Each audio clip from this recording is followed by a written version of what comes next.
Philip Dennis.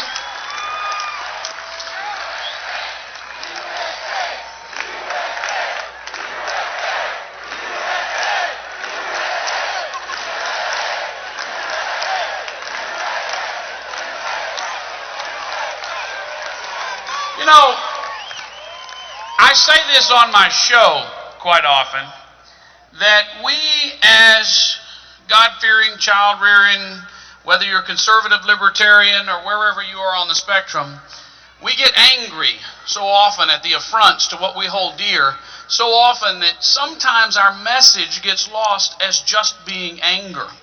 We have to remember that satire is a very powerful thing. Irony is very important. And sometimes you can make people laugh and get the message across a whole lot better. And if in the process of making them laugh you can make a point, often the point can be deeper. The guy I'm going to bring to the stage right now does that as well as anybody in America today.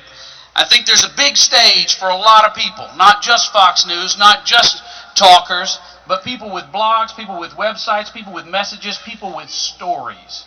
And this guy has a great story and a great message, and he knows how to make people mad, how to make people laugh and not mad. Has anybody ever seen Pajamas TV? Pajamas TV, anybody seen this? It's a great website.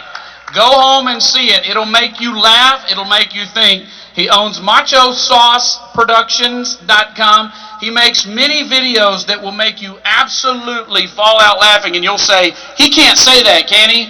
He can, and he does. His full name is Alfonzo Rachel, but he's known to those of us who've had him on our show, and he's a great guest, as Zoe. Please welcome him.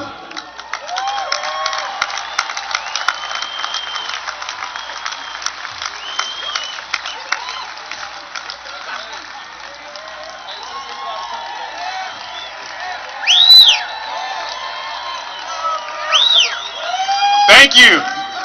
Hey, listen, I just found out that I was speaking.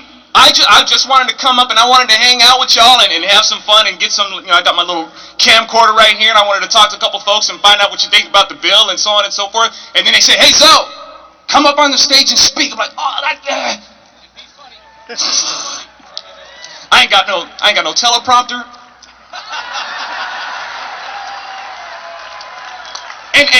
And the one time when I could come up and speak and I look out and, because usually you guys have those really cool banners and stuff. If I don't have a teleprompter, at least I could have read those and looked like I knew what I was talking about. But none of y'all have any banners. So, but when I pulled up, I had to run my check. As you notice, I am up here on stage. If you haven't guessed it, I'm black. Yeah. In case some of you guys within the next hour might or have, for after I'm done, you might have forgotten, that I'm black. I am. And I had to run my check as soon as I came up, right when when I'm driving up, I'm looking around, because they say that this whole thing is reflective of the Jim Crow laws. So I'm looking as I'm driving up, I'm trying to find, okay, well, where are the whites only signs? So I couldn't find any, so... and if I make it out of here alive, what's the media going to say then? I don't know what they're going to say.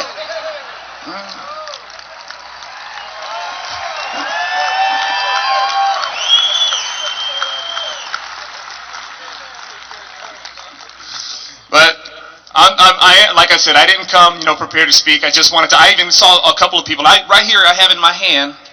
I got Senate Bill 1070, and if anybody has read my book, the first thing it says in my book is that I hate reading. And I read it. Actually, to tell you the truth, my wife read it to me. She's so sweet. So I read through it and I went around and I asked a couple of people, say, hey, and if anybody wants to jump in on this, feel free, feel welcome. If you can find in here where it gives the police powers to pull people over just based on their ethnicity and just because they feel like it, I'll pay you $1,000.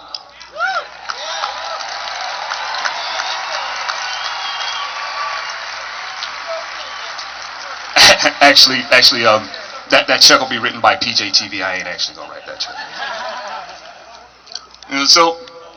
But anyway, I understand, y'all. It's, with me, I understand that people may think that just because Oh, hey, we even we have blacks that are speaking out against. We have Hispanics that are speaking out against this.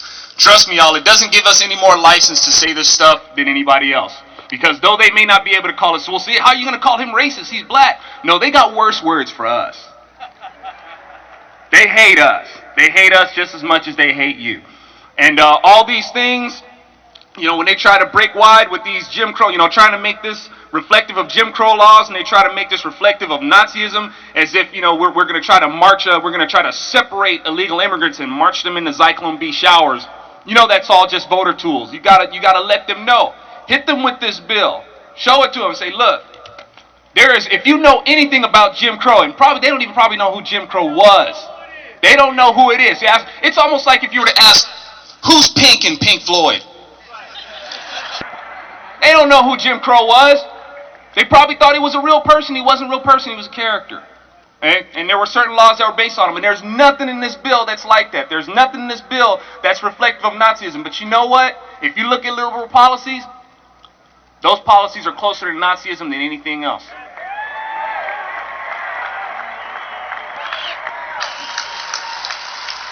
And what we're trying to do right now is we're trying to make sure that people understand that all the Democrats are doing is that they're just trying to farm votes. That's what these people are. They're political livestock to the Liberal Party. That's all they are.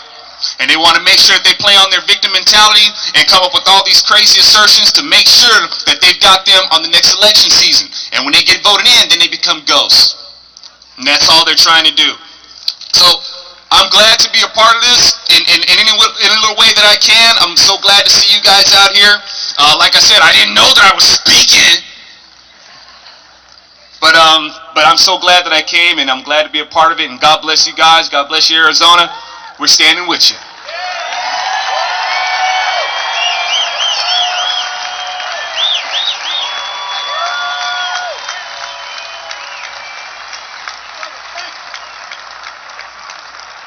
Now, a few minutes ago, we had our friend